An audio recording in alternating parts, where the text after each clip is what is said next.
Hey, what's up, everybody? Hope you guys having a great day today. You watch On Air with Nick Driver podcast. Today, I'm talking a little bit about the history of the bands I actually played in.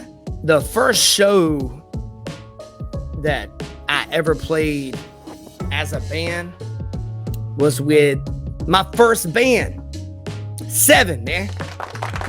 The VII, man. We were mad young.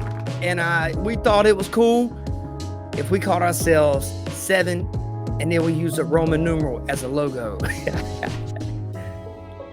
I'll tell you guys something though, man. We had us a good band. I was one of the lucky ones. The first band I was ever in. You know, we were solid. And we actually managed to carve our way upward in the actual Raleigh music scene, which at that point in time, we were younger than everyone then, substantially. I think except for Stuckshot. Maybe besides us and Stuckshot. They were about the same age as us, But, back then, man, we were kind of the young guys on the block, and there was some amazing bands out there. You had Champagne Society, who was like, at that moment in time, they were like top tier dudes, man. You had Bone Shelter, amazing, right up there. Depending on who you talk to, who's the best? Hey, it depends on who you talk to. That's what I say. But there was so many substantially great bands at that moment in time in Raleigh, and we're talking about mid 90s to early 2000s. Such amazing bands back then, man. You had Pivot was out there. You had Stuckshot, who would turn into the Cardinal Effect. You had Jacked. You had 12 Ounce Curl. You had Man Will Destroy Himself. I mean, there's really too many to name. Really. But before we ever got mixed up, also had Unsound. Can't forget the Unsound guys. But before we ever had an opportunity as a group to go in there and start playing shows with these guys who were titans at the time, and to me, they still are, But I learned a lot from everybody, even from watching from afar. But before any of that stuff happened, we had our first band show at the Record Exchange on Hillsborough Street in Raleigh, North Carolina. And we were a ragtag group. We were trying to find out who we were musically. It was myself, Glenn Swan on guitar, Billy Hennett, my cousin, on bass, John Biddix on drums. That is my recollection. Now, if anybody was at this show, I want to apologize beforehand. But if any of you guys happen to see this, let me know what you guys remember as well.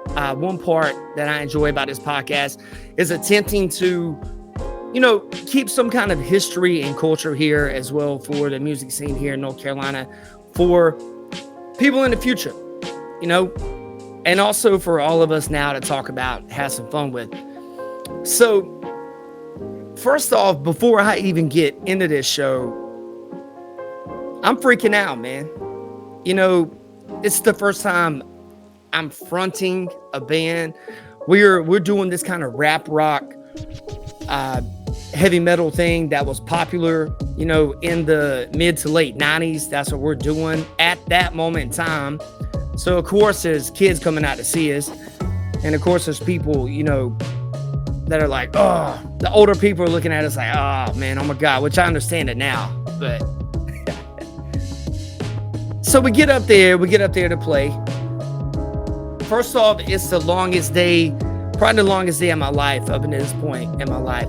We get there and we load in, and they had a little PA system there, which we were like, yo, this is crazy. Looking back on it, it was a very low level PA system, but we were like, yo, these speakers actually work. This is crazy. And we get in there, and Glenn has got his head bent over the whole time, man. He ain't even looking out into this what small crowd we had there. John's back there, he's doing his thing. Billy's over there doing his thing. And I'm like, oh man, I'm in front. I was scared to death. Scared absolutely to death. And the girlfriend I had at the time actually rode with me up there.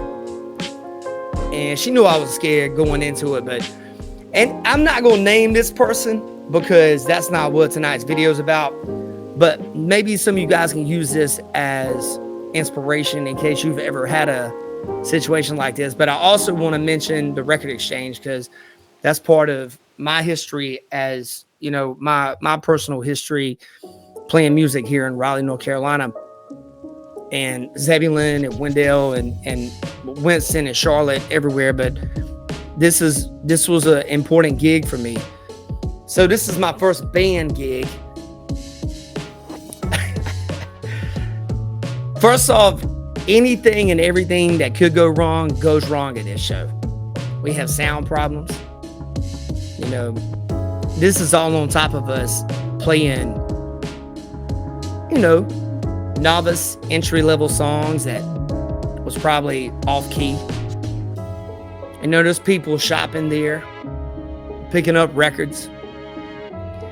But the one thing I remember a couple different things about this night, but the big takeaway I remember from my actual experience, my first band experience. This is why all you guys, if you got girlfriends or boyfriends that are supporting you when you first starting out, this is very important for you guys, man. So come on in. I remember the girl I was dating told me after the gig. And I want you guys to understand, man, this was my first band gig. I was very young, maybe 17, 17. I don't know, maybe. I don't think I was 18 at this point. 16, 17. I had a couple solo gigs earlier that didn't go good as well. So took me a couple years to get the energy up to try out again at this point in time. And I remember we got into the car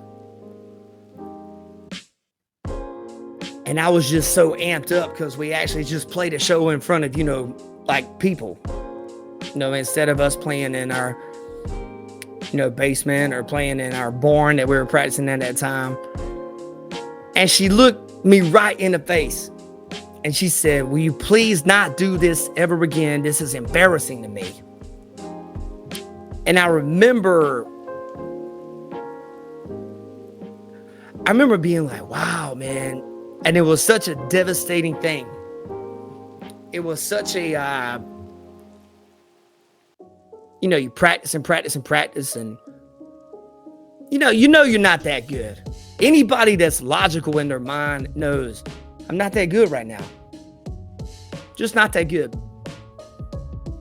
But to have somebody you care about that's supposed to have your back say, "Will you please quit doing this? This is embarrassing to me."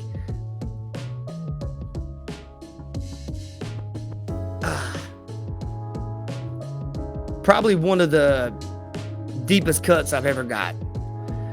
Now, I'm not going to name this young lady because it doesn't matter. But one thing I would mention is maybe just support the people that's in your corner. You don't have to say hurtful things to people. Hey, I ended up all right, But you never know the people that you could possibly devastate by saying these types of things. But I will also say I have some positive takeaways from this night.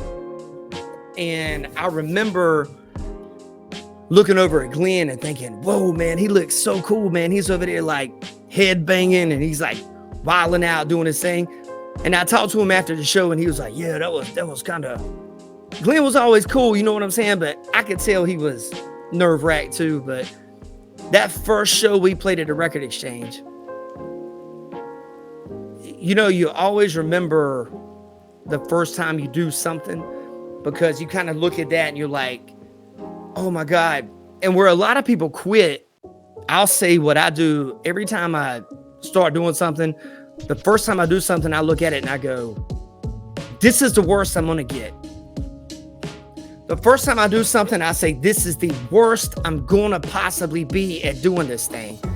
So I might as well go ahead and, and with that being said, man, I just want to let you guys know, whatever you decide to do in life, whether it be music, it might be engineering, it might be, you might want to, I don't know, be, whatever, you might want to be a cook, whatever you want to be. I would say surround yourself with people that are supportive of what you're doing, and just try to keep those people like in your life and stuff. But it's sad when I look back on it, because I wanted to kind of freestyle this whole podcast, and I wanted to talk about my first band show. And really the craziest thing I can remember is the person that I cared about and loved at the time looked me dead in the face and said, "Will you quit doing this, because that's embarrassing." That's crazy. You guys be supportive of each other. And with that being said, man, I'll do another podcast where I actually talk about how great the record exchange was. You guys be safe. Take care. You watch your own Nick Java podcast. I love y'all, man.